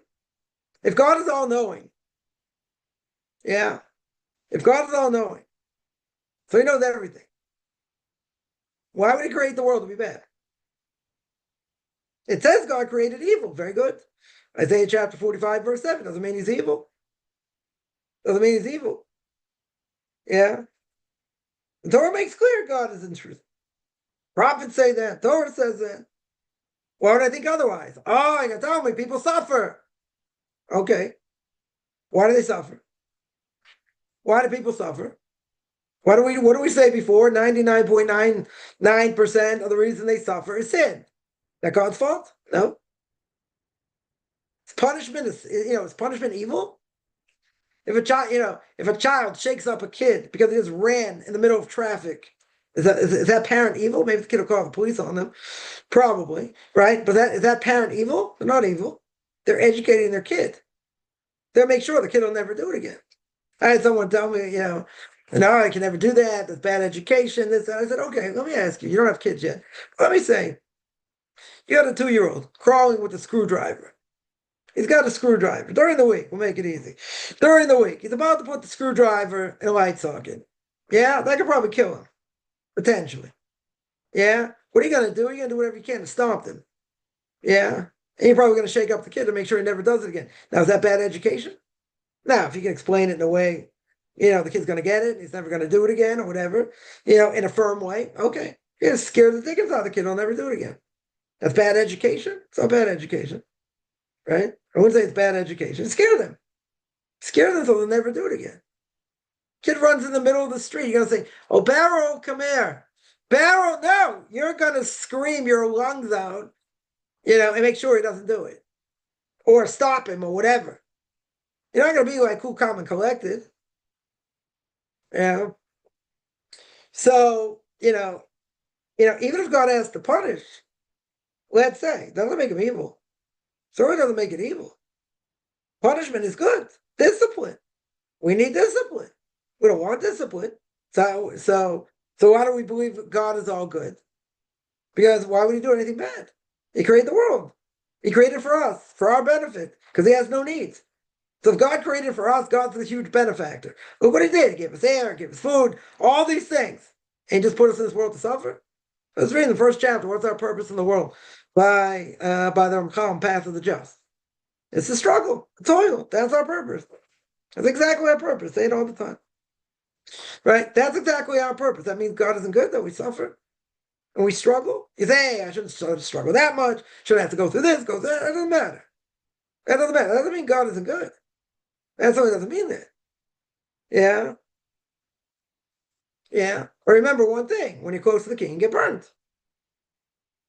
In the world in general, the way it's structured, forget everything else going on. The way it's structured, isn't it a perfect world? The way it's structured. Plenty of air, plenty of gas, plenty of water, 70% water. The earth is. Gave us the ability, to think, to eat foods, all kinds of different foods. Yeah, okay, there are terrible things going on in the world also. But I'm saying, in general, is the world good? But I have all these other problems. Is the world good? The world's good. Gives me life. Gives, so many things. So many things. It's hard to see that, you go back. You go back to World War II and, previous centuries, how backwards and other things it was. But at the same time, even with all that, don't have food. I mean, let's say you're not starving or whatever, it's not a famine. But are there plenty of other good things? A million of good things going on? Take the human body for granted, other things? Doesn't mean God isn't good. Plenty of good. So you're asking, why is there evil? That's what you're asking. Yeah. Why is there evil? Because God gave people free choice.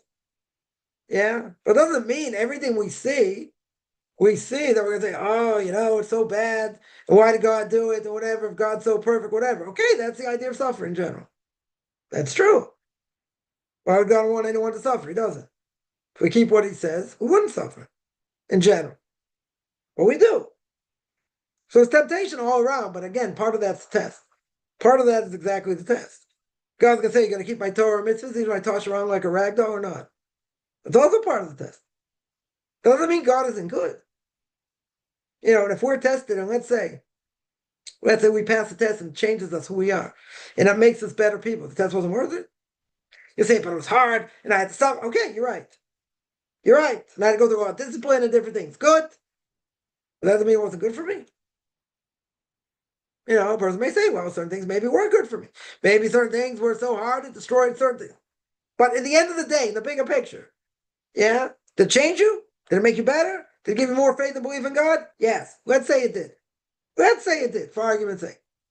Then you know why you went through it. Even if it was hard. But you see, the end of the day. So as Chofetz Chaim says, nothing ever bad comes out of heaven. We just don't, we don't necessarily see it as good. Yeah, it's just a lack in us. Definitely, definitely a lack in us. So isn't it just politics? He has the power, so he's good? No. Definitely not. God is good because everything he does is good. Whether we understand it or not, it's still good. Right? A person died. A parent died. Yeah, you got to make the blessing before they're buried. Baruch Dayan Emet. That God is the true judge. Very good. You gotta make that blessing. Yeah, and let's say 2 weeks later, a month later, a person just inherited $10 million. So I make the blessing either Shechianu, the Thanksgiving prayer, Tova Meiti. God's goodness. Well, what do you mean? Parent just died. Let's say you had a good relationship with them, even better. Parent just died. Yeah, but I have to make the blessing, God's the true judge. But guess what? At the same time, I can make the blessing Tova Meiti or Shechianu because I just inherited $10 million. That's not a contradiction. Yeah, but we don't see it as good. That's the problem. We don't see it as good. It's not just, well, you say God is good. No. If you look in your life, you see plenty to be thankful for. Plenty that is good. We just see things that are bad and things that are hard and things that are difficult and whatever. So we say, well, if God is all good, why does he do it? Why does he do it? Okay. Right? That's a question about suffering in general. And Christianity is very good. What do? So Christianity says, where's all evil come from? Mr. S, because God is all good. Very good. Yeah, so they skip that. Yeah, Zoroastrians, big in India. So they have a good God and a bad God. Okay. So the good God does good things, the bad God does bad things. Yeah, so they skip that also. Right? They get around that. But if you're gonna believe, right, if you're gonna believe the God's all good, good. So then why is it suffering? Okay. And you're gonna say that must be there's another spiritual world, okay. But you're not suffering for no reason. That's the point. We don't always understand it, we don't see the measure for measure, and we may never see it. We may never see the measure for measure. Someone asks, what of Christian family members disrespecting God? Right? When family is around, you want to rebuke them publicly. Do you have the obligation to speak up? Not necessarily. It depends. It depends what it is. You can have a discussion with them. I mean, it could be you should stand up for God. In that sense. But I would say like this: you pick your battle. If a person respecting, let's say your religion, quote unquote, and you have kids and they're giving them bad ideas, yeah, then you put your foot down. Then you would have to put your foot down because you got an obligation to educate your kids. Yeah, 100%. You got an obligation to educate your kids. And you can't have that. So you say, listen, you want to say that? Say it somewhere else. Don't say it here. If they make a fuss about it, then, cut off relationship. If you have to. If you have to. Right? Just say, listen, there's certain guidelines, and this is what you have to do. You don't want to do it, then we can't talk. Yeah, but you have to see what it is. Not everything you necessarily have to you have to stand up for. Not necessarily everything. Again, there are things you have to stand up for, even if they won't listen. If they won't listen, it doesn't matter. You may have an obligation in other cases. Certainly stand up for it. It depends on the specific, situation. Yeah, I'm going to stop here. I do this every Tuesday and Thursday, 10 o'clock Eastern Time, 5 o'clock Israel Time. Anyone has any questions, find me on Facebook at Chaim Kaufman, Beyond Orthodox Conversion to Judaism, orthodoxconversion.com, Beyond Orthodox Conversion to Judaism on YouTube. There I got videos and Q&As, ethics of our fathers, Book of Leviticus. You want to send me an email, rabbichaimkaufman@gmail.com, RBBICHAIMCOFF